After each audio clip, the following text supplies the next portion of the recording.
অনুষ্ঠিত হ'ল সবিশেষ কোৱাচোন। মিটিং মানে আজি আমাৰ থানা লেভেল যিখন নাগৰিক সমিতি, দেৰগাঁও থানাৰ অন্তৰ্গত থানা লেভেল নাগৰিক সমিতিখন আজি চৰকাৰৰ ফালৰ পৰা ইয়াতে আমাৰ কমিটিখন সম্পূৰ্ণ হৈছে আৰু তাৰ চেয়াৰমেন হিচাপত আমাৰ চৰকাৰৰ ফালৰ পৰা মোক এপইণ্ট কৰিছে।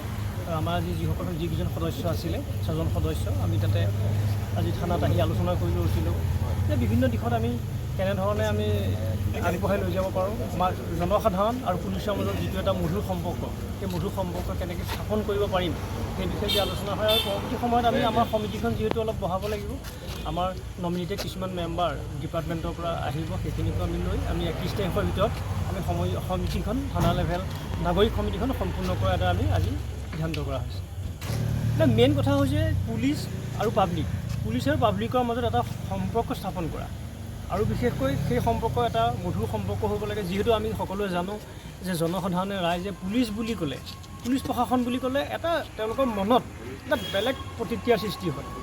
আমি চেষ্টা কৰিম আমাৰ সমিতিখনে যে পুলিচ আৰু জনসাধাৰণৰ মাজত এটা যাতে মধুৰ সম্পৰ্ক, তেওঁলোকৰ মাজত যি ভুল ধাৰণা সেই ভুল ধাৰণাটো আমি আঁতৰাবলৈ চেষ্টা কৰিম আৰু প্ৰতিটো বিষয়ে আলোচনাৰ মাধ্যমেৰে আমি সমাধান কৰাৰ চেষ্টা কৰিম। লগতে থানাই পৰিৱেশেই হওক বা আমি অঞ্চলটো পৰিৱেশটো একটা সুমধুৰ এটা সুন্দৰ পৰিৱেশ গঢ় দিবৰ কাৰণে আমি চেষ্টা কৰিম।